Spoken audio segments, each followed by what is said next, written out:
Hello, everyone, and welcome. You know Justin and I, but we have some new guests today, Logan and Gregory. So, Logan, why don't you tell us what your job is here at Worthwhile? Sure. I'm an API developer. I've been here coming up on 2 years this month. Excellent. And I will let Greg tell you what his job is, but it would take too long because he does pretty much everything at one point or another. Not quite. I said pretty much. I got you. I qualified it. You're covered. Yeah. But if you want to give a brief, or I don't know, you can take long if you want. April, just edit it out. Nah, let's leave it in. Yeah. I am the now technically product manager, but historically I've been a lead UI UX designer for Worthwhile for just over 9 years, which is kind of wild. And largely I'm doing a lot of the same things. I just help out with a little bit of QA and front end and basically anything else that I'm slightly capable of that I can assist with. So You got enjoy meeting with dabbling and supporting the clients, team. doing research into stuff we're not familiar with. Yeah. Yeah, all those things too. Yeah. And so we're going to talk about work-life balance today. And this will be interesting because out of the four of us, only one of us is good at this. Uh, so I'm not going to start with him, but I guess I'll start. I'll start. So I'm really, really terrible at work-life balance. Like, especially working remotely, like my laptop's always here. I don't have a separate space for like my office and hanging out. So that makes it kind of tough. When we were talking to some of our other teammates yesterday about like these same challenges of work-life balance, and they're like, yeah, I really like being able to go eat whenever I want, or like, go to a doctor's appointment. And that's, really great. And we do have that kind of flexibility, but it's really hard for me to turn off after work. And Greg, I know you're kind of the same. Yeah, I was trying to think about this ahead of time because my initial answer was going to be, I'm also really terrible at this. And my wife was like, don't say that. You got to be a little bit more optimistic. So, yeah, I feel like I vary between how good and bad I am at this on a given week often. Um, at the moment, we're coming out of what feels like a particularly busy season. There's a lot of new projects going, a lot of projects being finalized. So there's like final pushes towards stuff. And I share the same feeling that for me the biggest thing is anything that's strategic, or if there's remaining problems that have yet to be solved. I feel like I have a very hard time turning my brain off and not trying to mentally solve those things even when I'm away from the computer. In terms of like separation of activities during the average day, I feel like I have it set up fairly cleanly that I'm like, okay, I try not to go much past like 5:30, and that's like my clean break, and go, make dinner, help my wife with stuff around the house, run an errand. And I try to always make time for those kind of essential things. But then after that, like coming back and resisting the urge to just jump back in. If things aren't super under pressure, usually I'm just like, okay, that can wait till tomorrow and just push it off. When it's a particularly busy season, it's a little bit more effort to say like, okay, now's a stopping point. We can only do what we can do, in a given day, and know when to push, and when pushing too hard is counterproductive. I'll be like maybe working an hour late or something, and I'll be like, all right, well, that's enough for today. I shouldn't be doing this. And then Greg, I'll see like 2 or 3 hours later, up to I think the latest one I've seen was 10:30. He's like, hey, I fixed this, or I have an idea about how to fix this, or I've noticed an issue. I'm like, go to bed, man, or like or watch television. Yeah. Yeah. Every once in a while, just if I do that too much, I'm like, my brain needs a breather. I just need to take a mental health day, just do stuff around the house, go somewhere with my wife. Just try not to think about work for a day, and it's a discipline thing you got to work at. It's tough. Yeah, for me, sometimes the flexibility, I'll do something, maybe I have an appointment for something, and then I'll just leave all the work for like 7 p.m. through like 12 p.m., which is probably times I shouldn't be working, but that's what the flexibility means for me. Sometimes I leave everything for the last minute. And then also sometimes obviously like if there's like a client that we just signed, right? And there's a lot of work to do. Yeah. I just can't turn off my brain. I have to like do something. And now let's talk to the only one who's good at it. Logan, tell us how you do this and like what work-life balance means to you. Because like I see Logan working really hard until a certain point of the day and he is out. And it's admirable. Yeah, you're not wrong because a couple days ago, I saw I usually am done by 4, and about 6 o'clock I saw Greg was trying to figure something out, and I was like, man, this will take a 5-minute conversation just to keep him going. So I hopped on a huddle with him, and my wife came home while I was in that huddle, and we got done. She goes, "Are you still working?" I was like, "Yeah, Greg just needed a quick hand." And she goes, "Does he realize what a nice gesture that was coming from you?" Like she knows very well how strongly I feel about this. So I guess I'm happy to be here and rant about it to you. So enjoy. When I saw you respond to that the other day, at that time, I was like, Logan, what's going on? Josh is like, usually Logan's a jerk and just ignores us until 7 a.m. the next day. No, I don't think it's like a jerk. I'm like proud of you. In all honesty, it really does come from a place of like, I don't care if people think I'm a jerk. Like I'm gonna set these hard boundaries and I'm gonna keep them, because if I don't, I'm gonna stop enjoying this job and I'm gonna want to leave. Like the reason I stay here is because I'm enjoying it and I'm able to keep those boundaries. Yeah, boundaries are important. I'm trying to learn from Logan. Um, I'll be on some late calls, and you know, maybe I have to. Maybe in the past I would have continued the call, but now I'm trying to set like hard boundaries, like hard stops at like a 5 or 6 o'clock type of thing. Yeah, the two things I try to keep in mind is, one, for the most part, what the four of us do in the big picture is not that important. Like we're not doctors, we're not like soldiers, we're not anything. If any of us stop doing our job today for like the next year, really the impact on the world's not going to change that much. So like don't force yourself into a place where it's stressing you out not getting something done fast enough or not meeting some deadline. Like in the end, it does not matter that much. And I said there were two things, and I have forgotten what the second thing was. Yeah, that So as soon happens as to I me remember all that, the I will time. tell you.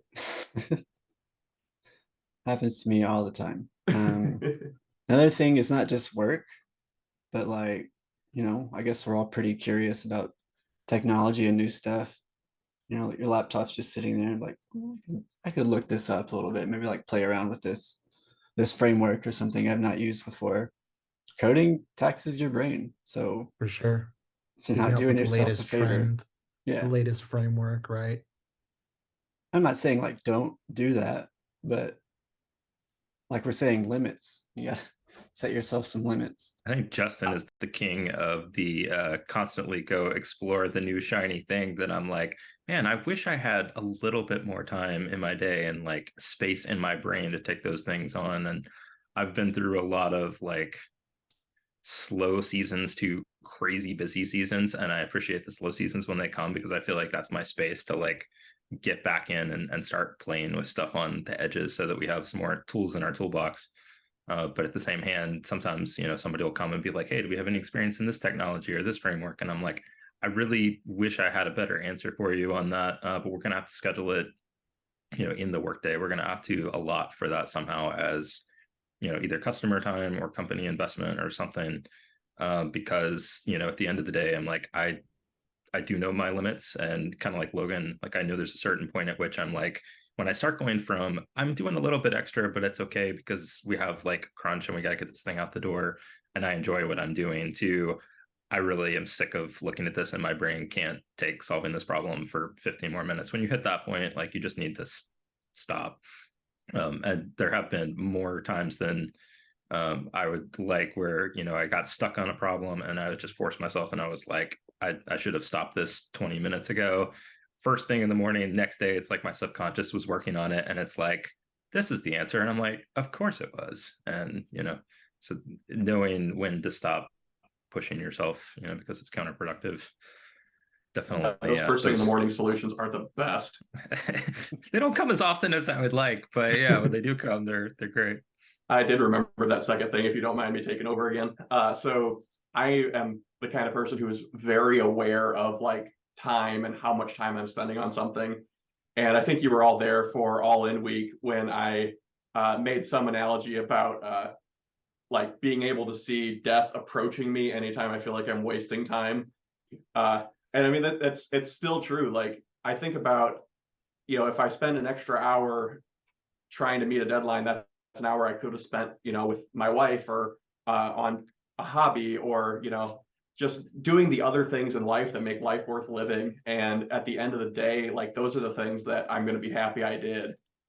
And so keeping those things in mind when you're trying to set those boundaries for yourself really make a big difference. Yeah, I'm so bad at that I actually put myself in the hospital in May. I was just like working on this project, like doing some quick math in my head about how much was left and the deadline.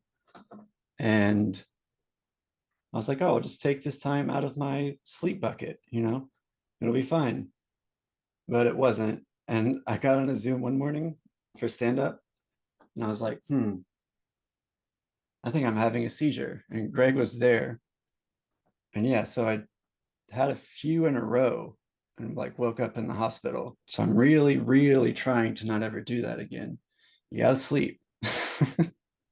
Yeah. I don't know why you had me on. I think that story's enough. All right, so we'll wrap it up here, guys. Thanks for Logan, you just mentioned like being very aware of how much time you're spending on something, but I've actually seen Greg like in a huddle. We'll get together, we'll share a screen, and he's got toggle like the time tracking running. When I'm just like, all right, morning, afternoon. If I get two things done, it's half morning, but I'm not real great at keeping track of all that. Do anyone else besides Greg use those? I used it briefly. I'm currently on two different clients at the moment, so I found it's really helpful to keep track of how much time I'm spending on each client because we have to track that for billing purposes. And so the days that I do go back and forth a lot, I end up using toggle just to keep it straight in my head because after a while it's hard to keep track of. But days that I'm just on, one thing for most of the day, I don't think it's worth it. I'll use it like the first time, and then my brain just goes back to what I'm used to, which is not using it. So I'll probably use it for like the first day, and that's it. I don't use it after. Something I've started trying to do, I still have room to improve on this. I used to see Dan Rundle, our CEO, blocking off a large portion of his schedule in advance. And, a lot of times he's got like dedicated, lunches and meetings and corporate meetups and whatnot, where those are just scheduled ahead of time. But then scheduling his own activities, whether it's exercise or time with family, like I see him block off like, hey, going to the kids' soccer game, like that's already a commitment early on. So that kind of not only is a reminder to yourself, but it signals to everybody else like, hey, these are the other things in my schedule, and that's on a work calendar. It's not just on a personal calendar. So I'm trying to kind of follow that a little bit more, and partly just to remind myself, like, y'all were saying sometimes when you get in the flow and you're on one project, it's just like, man, I just want to focus on this one thing and knock it out. And increasingly, I'm just the way that my role has changed a little bit. I'm shuffling between several different clients, and I have to make a little bit of progress on, sometimes 2 or 3 of them a day. So I have to like purposely block off at the beginning of the day, like, hey, let's knock out an hour and a half for this thing, hour and a half for this thing, so that I'm not ignoring somebody or totally letting something slide. And usually that's at least somewhat helpful in knowing that I'm not getting behind and procrastinating like one project like I tend to do until it's too late. And then all of a sudden now you got late nights, weekends, whatever, that you're having to chip in more time. That actually reminds me of another tip I can give you. So you mentioned like, starting something new. If you are at the tour, like getting close to the end of your day and you are about to start something new, let's say you got a half hour before you want to be done, don't start that new thing. Like it can wait until the next day, because if you start it and you get a half hour into it, you're going to get engaged. Your brain's going to get stuck on it. Whereas if you just wait till the next day, you're going to do just as well, and you won't lose sleep over it. You won't force yourself to work over. I feel like I do that pretty much every day. Let me get done with something and be like, oh, but I could just do this and it would set me up for tomorrow. But then it doesn't, and I'm tired. So I should just like, hard stop. Maybe don't Yep. start, but you could like plan how you're gonna do it. Or do some of that, like check out the new framework or whatever, or do something that's not going to engage your brain so much that you can't make yourself stop. Yeah, that's a good point. That would be a good time to do that. And if you go over, at least I guess you're doing that because you want to. There's no deadline on learning a new framework, because there'll be another one just as soon as you learn that one. Yeah, I like the idea of putting like personal stuff in your calendar, in your work calendar, Yep. just to sort of remind yourself that, there are other things than just work, right? Not just yourself, but others too, because people check your calendar to see if you're available. But like anytime I have something, like I said, I'm usually done at 4. Anytime I have something happening right at 4 or 4:30, I'll put that in my calendar, even though it isn't during my working hours, just so somebody knows, like, oh, I can't schedule anything during that time. I Yeah, think that I makes sense. scheduled something for myself one time, and it was just a doctor's appointment, but I put it in the Google Calendar and I was like, I did it, and then never did it again. I guess it's like what you were saying, Justin. I'll see something, I'm like, oh, this is cool, and I'll use it up to a week, and then just go back to what Yeah, I was doing. it's hard, right? The mind kind of goes to its like habits, right? When I got here, I was mostly doing like freelance work before. So they were like, you need to track your tasks in Jira. I was like, Mm. well, I'm not going to do that. But, they made sure I was. So, When you were freelancing, did you track your hours? yeah, then I used Toggle to do Okay, that because it was dependent on me getting paid. So I sure. was very sure to log the time then. Time tracking has always been tricky here because we've gone back and forth different ways of doing it. But yeah, there's always been some desire from leadership to like, hey, we're not trying to exactly see how much you're working every day necessarily and like micromanage. We're just trying to gauge like what is the overall effort on the project so that we can kind of project out what's coming down the road. And that's, even when we have those numbers, that kind of forecasting and stuff is tricky. And they have a lot of responsibility too, in terms of intentionally trying to set up our schedule so there's not too many things overlapping so that we're not all having to push super hard or put in extra hours. And there's seasons where sometimes just the way that things land, you have to take things when they come, and sometimes it's going to be a little bit busier in the short term. But yeah, I mean, for me, even in those busier times, it's like you still got to draw the line somewhere. Still can't go to where it's counterproductive. We kind of touched on this a little bit with like setting boundaries, but Logan, you were mentioning like, if I didn't do this, I wouldn't like this job. Justin and Greg, since Logan's already given us his point of view on it, how do you guys avoid, I guess this is all part of it, but how do you avoid getting burned out? I am not good at that. I'll just push through it until I'm burned out. I'll work while I'm burnt out. Um, I'll work at times where I'm not concerned about my feelings. I just want to push through. So I'm not the best example. But you stay so cheerful about it all the time, though. You're not, yeah. Yeah, I put a nice smile, That's right. For me, it largely comes down to as long as I'm intentionally setting some time aside for the people around me, which like I'm trying to be more intentional about this, and I still have a lot of growing to do. Whether it's like time with my wife or like extended family, or like I got some friends down the street that we try to see regularly.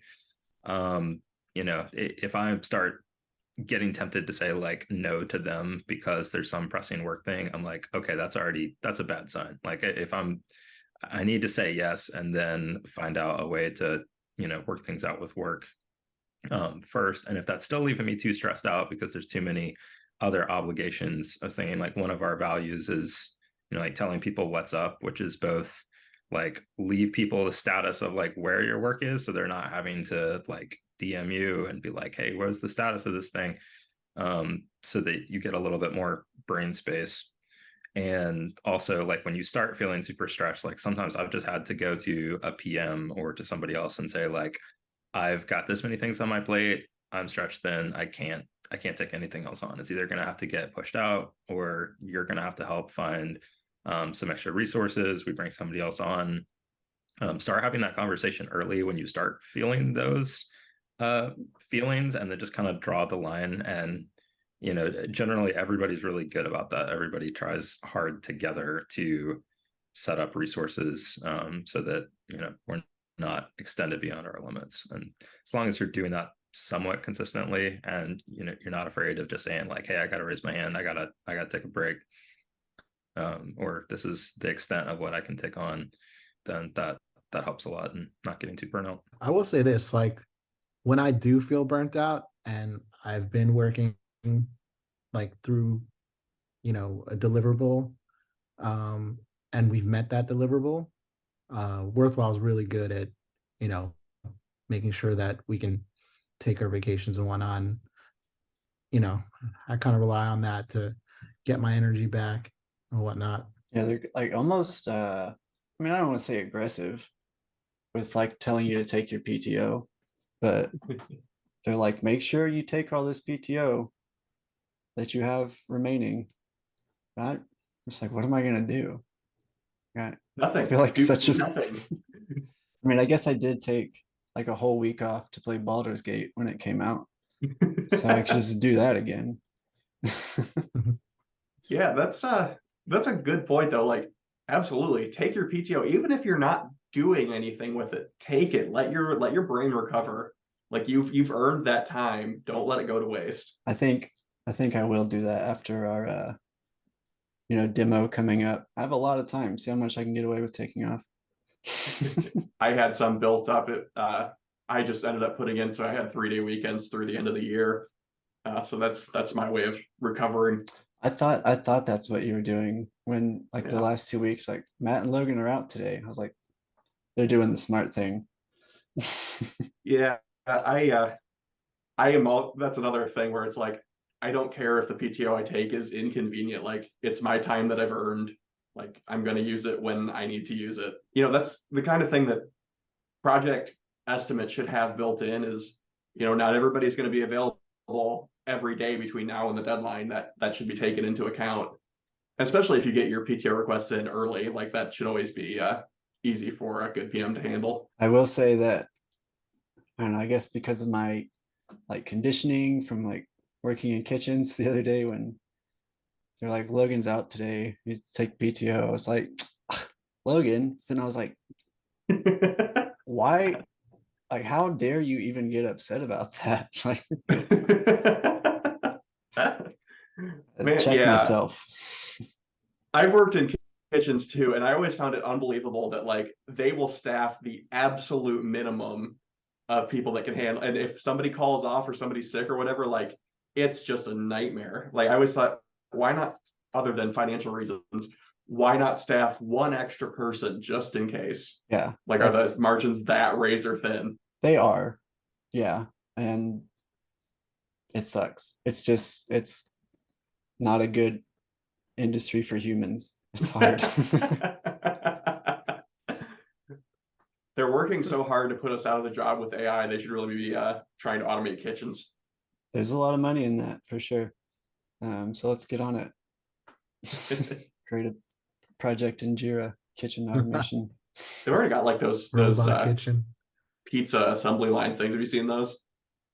I've seen like automated like fry cooks too. Oh, that's sick. And I was like, man, that would be so great. That dude would never call out. I'll never have to work his station and mine. One thing for me when I'm like in a project that maybe has a lot of tasks and I'm doing long hours, eating healthy and then working out likely takes a toll. Like I want to order whatever, like it's going to give me that quick dopamine hit, and I end up just staying in one place. So reminding myself that I have to go for like a walk, go for a workout is something I need to do. It definitely makes a difference. Decent workout will, relieve your stress. I remember reading somewhere that's like deep in our like ancient brains that physical activity relieves stress because it's like when we were running from predators, it helps the fear response to get that physical activity in and helps the fear response go away. It relieves anxiety, and making that part of your daily routine can help get rid of stress, prevent burnout. Sure, great. Not getting eaten by predators would improve my mood too. I definitely need to do the daily walk or exercise somehow just to get away from the screen usually too, because I'm like, hey, my break is like going from one screen in here to, hey, it's like watching a show with my wife or something in the next room, and then you're just like tired and you crash.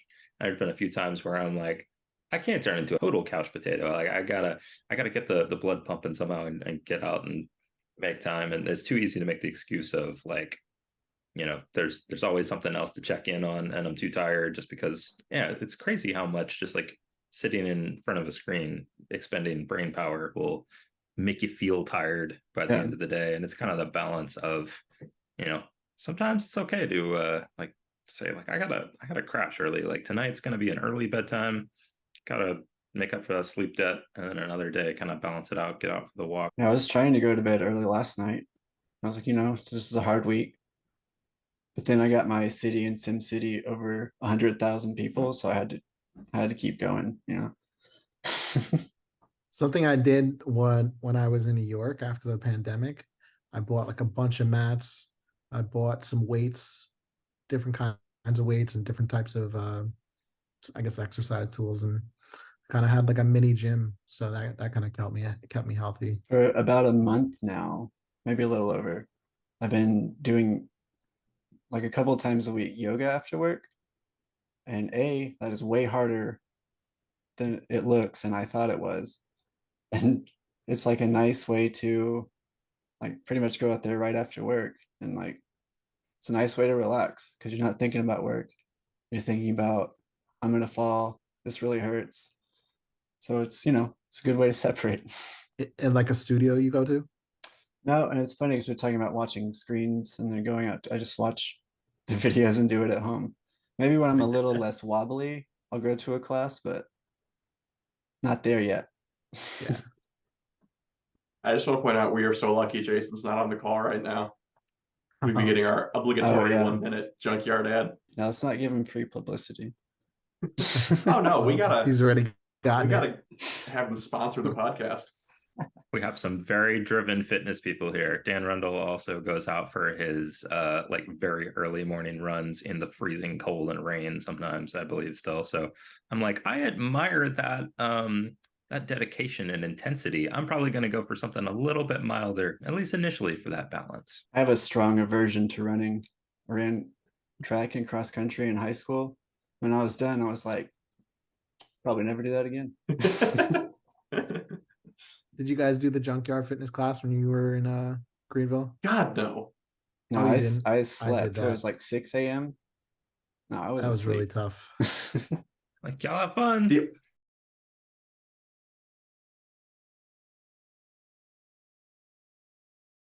All right, junkyard gym. Yep, fantastic. It's kind of dark and depressing, and they're constantly looking for new people because the exercise is so hard. We're like knocking out 10%. Their marketing practices are incredibly aggressive. I would say it's super aggressive, and the people that come out, although their bodies are maximized and in very good shape, they're pretty aggressive people themselves. Their marketing has been so aggressive. They've sent emails to everybody in this room to sign up for a free workout, even though many of them opted out. The only thing I can think of that would suck worse than working out first thing in the morning is working out first thing in the morning while Jason yells at you. That would do it for me. I'd throw it up just to spite him. I did suggest that those of us who didn't do the workout show up anyway with a box of donuts and just stand outside the window and eat in front of them. I'd wake up for that. Wake up for donuts. Next year. Well, I guess that's like all my talking points. And I'm kind of hungry. So instead of just pushing through this, I'm going to set a boundary I'm so proud of you. and I'm going to go get a hamburger. That boundaries for snacks, Nice. y'all. But thanks for coming on, guys, and sharing your insights. Logan, thanks for being our expert on the subject and educating us. I'm sure it's not the last time we'll have you on. We want to have a talk about why you hate JavaScript so much, but don't say anything now, because that'll be a whole episode. All right, thanks, y'all. Y'all have a good day. Till next time, guys.